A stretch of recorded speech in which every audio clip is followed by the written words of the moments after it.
Lucy stared at her phone screen until the words blurred. Sent to the wrong person. Her stomach dropped the way it does right before a car crash. That split second where you already know the impact is coming and there's nothing left to do but wait for it. 15 minutes later, headlights swept across her living room wall. Not one car. A convoy. 4 black SUVs parked outside her apartment, building like a funeral procession that had come for her specifically.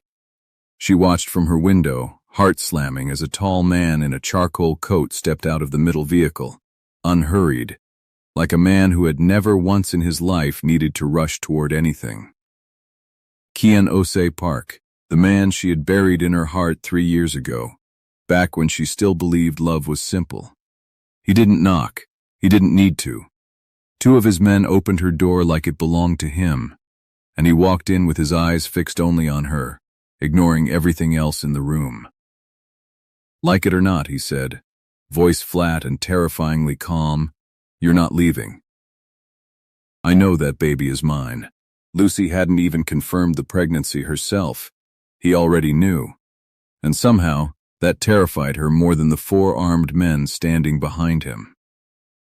Before we dive deeper, let us know in the comments where you're watching from. We'd love to hear from you, and if you're new here, click on the subscribe button so you never miss any of our upcoming videos. Lucy's hands were shaking so badly, she had to grip the edge of the counter to stay standing. "How?" she whispered.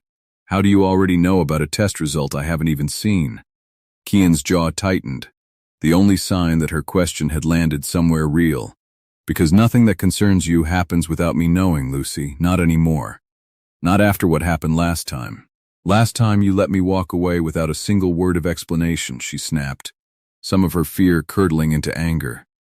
"You don't get to disappear for 3 years and then show up in my apartment with an army, telling me I'm not allowed to leave my own home. This isn't your home." He looked around the small living room like it personally offended him. "This is a place you're hiding in. There's a difference. I'm not hiding from anyone." "Then why?" he asked, stepping closer. "Did you take a government contract auditing my company under a fake employment history? Why does the woman I fell in love with in Seoul now go by a middle name on every official document tied to my label?" The room went cold. Lucy's mouth opened, but nothing came out. He knew. Of course he knew. Kian Osei Park did not walk into rooms uninformed. "I don't know what you're talking about," she managed, though her voice betrayed her. "Don't." His tone dropped, quiet and dangerous. "Don't lie to me in the same breath you're accusing me of things. We're past that." She swallowed hard, forcing herself to meet his eyes. "Fine, yes, I'm auditing your company. It's a job. It's routine. It has nothing to do with you personally. Everything about my company is personal, Lucy. And everything about you," he said, taking one more step so that he stood close enough for her to feel the heat radiating off him, "has always been personal to me." 3 years earlier in Seoul, Lucy had been an eager, wide-eyed intern working nights at Osei Park Entertainment, thrilled just to be in a building where global hits were born. She remembered the first time Kian walked past her desk, how the entire office seemed to hold its breath. She hadn't understood then that the Golden Boy CEO everyone whispered about wasn't just running a record label. She hadn't understood a lot of things. She remembered late nights reviewing contracts with him, laughing over bad coffee, the way his guarded expression would soften only for her. She remembered falling for him slowly, and then all at once, the way people fall when they aren't paying attention to the ground beneath them. She also remembered the night she found the ledger. It had been an accident. Really, she was looking for a signed contract in his private office when she found a hidden drawer, and inside it, spreadsheets that made no sense for a record label. Numbers routed through shell companies. Names she didn't recognize. Payments disguised as royalty splits that were far too large for any artist she'd ever heard of. When she confronted him, he hadn't denied it. He had simply told her to forget what she saw and never speak of it again. And when she packed her bags that same week, he let her go without a single word to stop her. She had spent 3 years telling herself that silence meant he never really loved her. Now, standing in her apartment with him close enough to touch. She wasn't sure anymore what that silence had actually meant. "You should have told me the truth back then," she said quietly, "instead of just letting me leave." Something shifted behind his eyes, something that looked almost like pain. "You think I let you leave because I didn't care? What else was I supposed to think?" "That I was trying to keep you alive," he said, so low she almost missed it. Lucy's breath caught. Before she could ask what he meant, his phone buzzed sharply in his pocket. He glanced at it, and whatever softness had crept into his face vanished instantly, replaced by something colder, more alert. "We don't have time for this conversation right now," he said, already moving toward the door. "Pack a bag. You're coming with me tonight." "I'm not going anywhere with you." He turned back to her, and for the first time, she saw something close to desperation cracking through his composure. "My uncle knows what you found 3 years ago. He knows you're back in my company's system. If you stay in this apartment tonight, I cannot guarantee you'll be alive by morning." Lucy's blood ran cold. She wanted to argue, to tell him she didn't need his protection, that she had survived plenty on her own since the day she left Seoul. But something in the tightness of his voice, the barely restrained fear beneath his authority, told her this wasn't a threat meant to control her. This was a warning. She grabbed her bag. The car ride to his compound was silent except for the hum of tires against wet asphalt. Lucy stared out the window, replaying every version of the man sitting beside her. The version who used to hum old Afrobeat songs while making her coffee, and the version who had just told her she might die tonight if she didn't come with him. "Tell me about your uncle," she finally said. Kian's hands tightened slightly on his knees. "Sang-hoon runs the parts of the business I don't control publicly, the parts that keep this family wealthy in ways no legitimate label could ever explain." The ledger, he confirmed, and a great deal more than that. "Is that why you let me go? Because of him?" Kian was quiet for a long moment. "I let you go because the week before you found that ledger, my uncle asked me directly who you were to me. I told him you meant nothing. It was the only lie that could keep you breathing." Lucy's chest tightened painfully. All this time she had built an entire narrative in her head, a story where he simply hadn't loved her enough to fight for her. She had never once considered that his silence had been the loudest form of protection he knew how to give. "You could have told me that," she whispered. "Would you have believed me, or would you have stayed anyway, out of stubbornness, and gotten yourself killed trying to prove a point?" She didn't answer, because she knew deep down that he was right. The compound was enormous, gated, lit like a fortress disguised as luxury. Lucy followed him inside in a daze, her mind spinning with everything she'd just learned. When they reached what was clearly his private wing, he finally turned to face her fully. "About the pregnancy," he said carefully. "I need to tell you something." Her stomach dropped again. "What?" "The clinic you visited 2 days ago made an error. Your file was mixed up with another patient's." Lucy blinked. "How would you even know that?"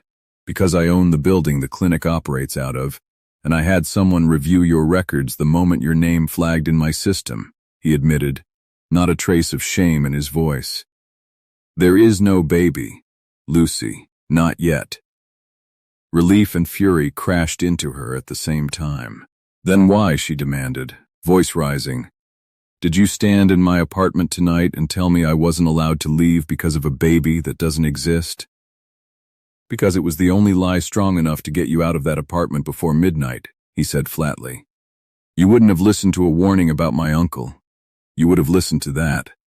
Lucy's hands curled into fists at her sides. "You manipulated me. I saved your life. You lied to me. I have been lying to protect you since the night you found that ledger," he said, voice cracking slightly for the first time since he'd walked into her apartment. "I am so tired of lying to you, Lucy, so tired." The raw exhaustion in his voice stopped her cold. For a moment, neither of them said anything, the years of silence and secrets sitting heavy in the space between them. "I need you to tell me everything," she finally said. "All of it." No more half-truths. Kian nodded slowly. Everything, he agreed. Starting with your father.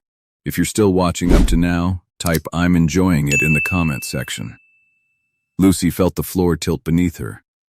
What does my father have to do with any of this? Kian led her to a small private study, closing the door behind them before he spoke again. Your father wasn't just a businessman who got caught in fraud allegations before he died. He built the financial framework my family's organization still uses today. He was the architect of the very system that eventually destroyed him. Lucy's ears rang. That's not possible. My father ran a logistics company. He wasn't involved with people like your family. He was involved with exactly people like my family, Kian said gently. He partnered with my grandfather decades ago to build a system that could move money quietly across borders. It started as something almost innocent, tax structuring, international trade routes. But my uncle Sang-hoon turned that same system into something else entirely. Laundering money through royalty payments, shell distributors, false licensing deals. And my father? Your father found out what the system had become. He threatened to expose it. Kian's expression darkened. 3 months later, his logistics company collapsed under fraud charges that were entirely fabricated. 6 months after that, he was dead. Lucy's knees felt weak. She sank into the chair behind her, memories of her father's funeral flooding back, the confused whispers of family friends who never quite believed the official story about a car accident on a rainy night. You're telling me your uncle killed my father. I'm telling you I believe that with everything in me, Kian said quietly. I didn't know the full truth myself until 2 years ago, when I started quietly investigating my own family's financial history. I found your father's name buried in records my uncle thought no one would ever see again. Tears burned in Lucy's eyes, grief and fury tangling together until she could barely breathe. All this time, she whispered, I thought my father died because of some random accident. And it was your family. Your blood. Not my blood, Kian said firmly, kneeling in front of her chair so they were eye level. Sang-hoon's blood. Mine too, technically. But I have spent 2 years trying to dismantle everything he built. Every account I could trace, every shell company I could quietly freeze, I've done it while pretending complete loyalty to him. Why didn't you tell me any of this 3 years ago? Because 3 years ago, I hadn't found the proof yet. And because the moment my uncle suspected I was turning against him, both our lives would have been in danger. He reached for her hand, hesitating before actually touching her. I requested you specifically for this audit contract, Lucy, not to trap you. To finally finish what I started, with the one person I trust to see the truth clearly. Lucy pulled her hand back sharply. You used my father's death to manipulate me into helping you. No. His voice cracked with something close to desperation. I used the only opportunity I had to finally give you the justice you deserve, and to finally end the thing that destroyed both our families. The weight of everything crashed over her at once. Her father, the ledger. 3 years of heartbreak she now understood had never been what she thought it was. She wanted to scream at him and hold on to him at the same time, and the confusion of that made her feel like she was drowning. I need to call my FBI handler, she finally said, standing abruptly. Agent Torres needs to know everything you just told me. Something flickered across Kian's face, quick and sharp. Don't. Why not? Because I don't trust him, Kian said carefully. 6 months ago, I traced a leak in federal financial monitoring back to a source close to your bureau's financial crimes division. I couldn't confirm who it was. But the timing lines up with Torres being assigned to your case. Lucy's stomach twisted violently. That's not possible. Torres has been my handler for over a year. He's the reason I even got close enough to build this case. Or he's the reason my uncle has stayed 2 steps ahead of every federal investigation that's ever come near this family. Kian said grimly. Lucy pulled out her phone with trembling hands and dialed Torres anyway, needing to hear his voice, needing some solid ground beneath everything spinning out of control. He picked up on the second ring, his tone warm and familiar in a way that made her chest ache with relief. "Lucy, hey, everything all right? It's late." "I found something," she said carefully, watching Kian's tense expression across the room. A connection between Osai Park Entertainment's financial structure and a fraud case from years ago. "I think it's bigger than we originally thought." There was a pause on the line, brief but unmistakable. "Send me everything you have. Don't discuss this with anyone else, understood? Not even your contact inside the company." Lucy's blood ran cold. She hadn't mentioned Kian by name. She hadn't mentioned having any contact inside the company at all. "Of course," she said carefully, hanging up moments later with her hands shaking. She looked up at Kian, horror creeping across her face. He knew I had a contact inside your company before I ever told him." Kian's expression hardened into something dangerous and cold. "Then it's confirmed. Torres is compromised." "Oh my God." Lucy pressed a hand to her mouth. "He's the reason your uncle always stayed ahead of federal investigations. He's the reason no one ever properly investigated my father's death. And now," Kian said quietly, "he knows exactly how close we are to exposing everything."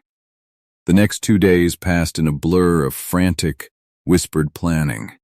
Lucy barely slept, poring over financial records with Kian late into the night, piecing together a case strong enough to survive whatever Song-hoon and Torres might do to bury it. Somewhere in those long hours, something between them shifted again, old wounds slowly stitching back together even as new dangers closed in around them. "There's a global release event in 3 days," Kian told her over coffee neither of them had touched, dark circles heavy beneath his eyes. "My uncle plans to move the largest transaction we've ever tracked, disguised as international royalty distribution during the live broadcast. Millions of viewers, dozens of financial jurisdictions processing simultaneously. That's either the perfect opportunity to expose everything," Lucy said slowly, "or the perfect opportunity for something to go horribly wrong." "Possibly both," Kian admitted. "If I trigger a public audit flag during the live broadcast," Lucy said, thinking out loud, "the transaction data becomes visible in real time. Financial journalists, international regulators, they'd all see it simultaneously. Your uncle wouldn't have time to bury it or bribe his way out, and Torres wouldn't have time to intercept it quietly either," Kian added. "It's dangerous," Lucy admitted. "Everything about this has been dangerous since the moment you sent that text to the wrong number," Kian said, a ghost of a smile tugging at his exhausted face. Despite everything, Lucy found herself almost laughing. "I really did ruin both our lives with one wrong text message." "You saved both our lives," Kian corrected softly. "I just hadn't realized how much I needed you to come crashing back into mine until you did." The moment stretched between them, fragile and full of everything neither of them had said in 3 long years. Lucy reached out first this time, her fingers brushing his. "If we survive this," she whispered, "I need you to promise me something. Anything, no more secrets, not even to protect me." Kian's hand closed gently around hers. "I promise." The night of the global release arrived faster than either of them felt ready for. The venue buzzed with production crews, cameras, and the electric tension of millions of viewers preparing to tune in worldwide. Lucy moved through the chaos with a laptop bag slung across her shoulder, her federal credentials tucked carefully out of sight, her heart hammering so hard she was certain someone would hear it. Kian found her backstage minutes before the broadcast began, his expression tight with barely restrained fear. "Song-hoon is here. He knows something is wrong. I can see it in the way he's watching the production floor." "Then we don't have time to hesitate," Lucy said, forcing steadiness into her voice she didn't fully feel. "Lucy," Kian caught her wrist gently. "If this goes wrong tonight, it won't. If it does," he pressed, "I need you to know that letting you walk away 3 years ago was the worst mistake I have ever made. I should have fought for you. I should have trusted you with the truth from the beginning." Tears pricked at her eyes despite the chaos surrounding them. We don't have time for goodbyes, Kian. This isn't goodbye, he said firmly.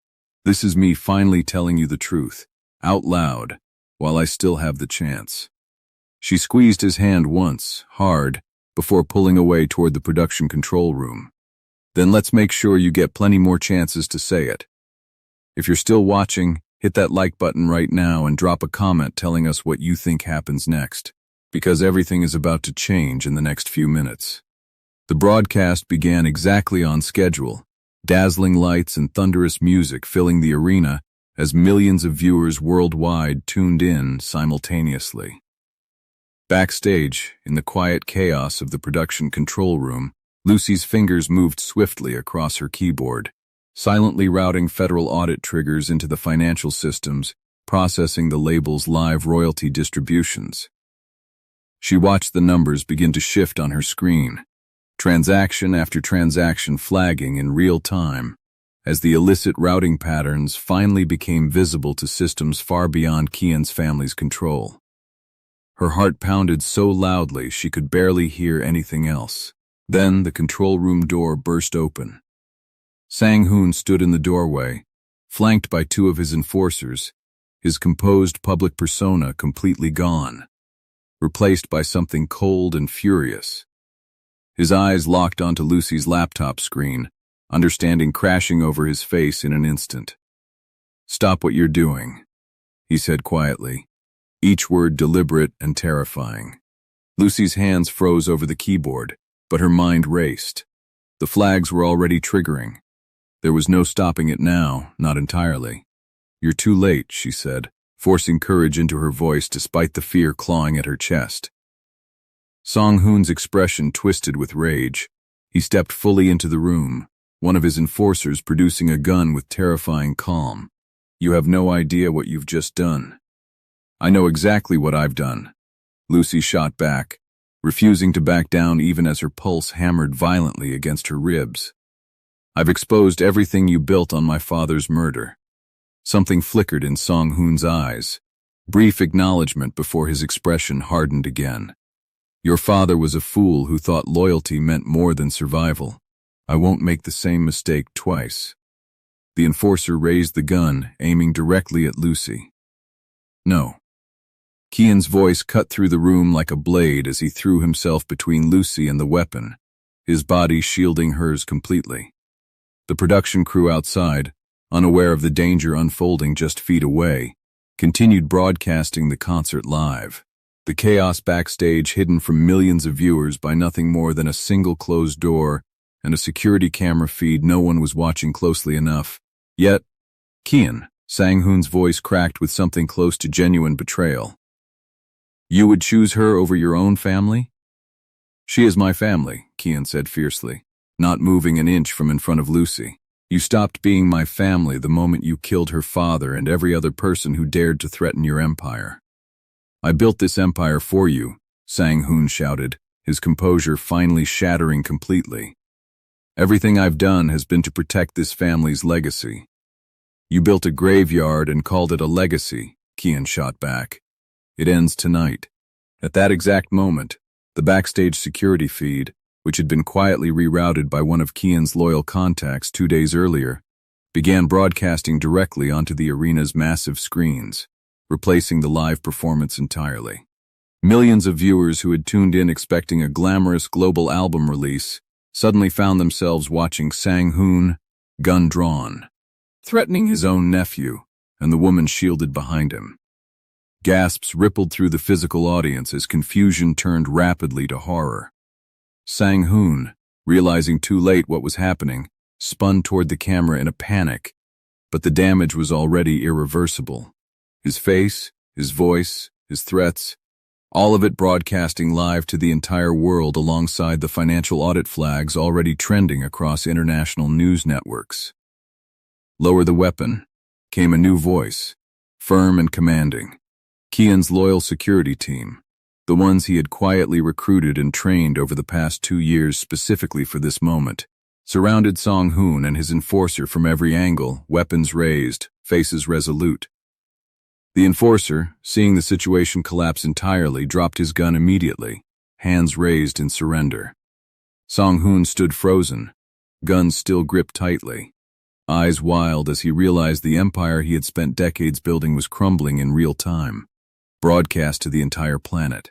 "It's over," Kian said quietly, finally stepping fully in front of Lucy, putting himself completely between her and his uncle. "Put it down." For a long, agonizing moment, no one moved. Then, slowly, Song-hoon's shoulders sagged, the fight draining out of him as the reality of his exposure finally settled in. The gun clattered to the floor. Kian's security team moved in immediately, and within minutes, local authorities alerted by the very broadcast that had exposed everything arrived to take Sang-hoon into custody. Lucy sank against the wall behind her, legs finally giving out from the sheer weight of adrenaline draining from her body. Kian turned to her instantly, catching her before she could fully collapse, his hands trembling as they cupped her face. "Are you hurt?" he asked frantically, eyes scanning her for any sign of injury. "I'm okay," she whispered, tears finally spilling freely down her cheeks. "It's actually over." "It's over," he confirmed, pulling her into his arms so tightly she could feel his heart pounding just as violently as her own. "You did it. We did it." Around them, chaos continued. Federal agents arriving on scene within the hour, international regulators scrambling to process the unprecedented volume of financial data suddenly exposed to public scrutiny. Agent Torres was arrested days later in a coordinated sting operation, his years of quiet betrayal finally catching up with him, tying together the loose ends of Lucy's father's case and dozens of others buried by his corruption over the years. In the weeks that followed, the story dominated headlines across continents, an entertainment empire exposed not through violence, but through patient, quiet justice, a paper trail powerful enough to bring down men who had once believed themselves untouchable. Lucy stood on the balcony of Kian's compound one quiet evening, weeks after everything had finally settled, watching the sunset paint the sky in soft shades of orange and gold. She heard his footsteps behind her before he spoke. "I have something to ask you," he said softly, coming to stand beside her. She turned to face him, heart still tender from everything they had survived together. "What is it?" "I'm not going to tell you what to do this time," he said, a small smile tugging at his lips. "I'm asking. Stay, not because you're in danger, not because of any lie or manipulation. Just because I love you, and I would very much like to spend the rest of my life proving that to you, if you'll let me." Lucy felt tears welling up again, though this time they came from somewhere warm instead of somewhere broken. "Ask me properly," she said, smiling through them. Kian laughed softly, the sound so genuinely happy it made her chest ache with something close to joy. "Lucy, will you stay? Will you let me love you the right way this time, with nothing hidden between us?" "Yes," she whispered, closing the distance between them completely. "This time, I'm choosing to stay." What began as one accidental text message unraveled a truth buried for over a decade, exposed a hidden empire built on betrayal, and finally brought justice to a father who never got to see it. Lucy and Kian's story is a reminder that the truth, no matter how deeply buried, always finds its way to the surface eventually, and that real love is never built on secrets, but on the courage to finally tell each other everything. Thank you so much for watching until the very end. If this story moved you, comment below and tell us what part you enjoyed the most. And don't forget to subscribe so you never miss what's coming next.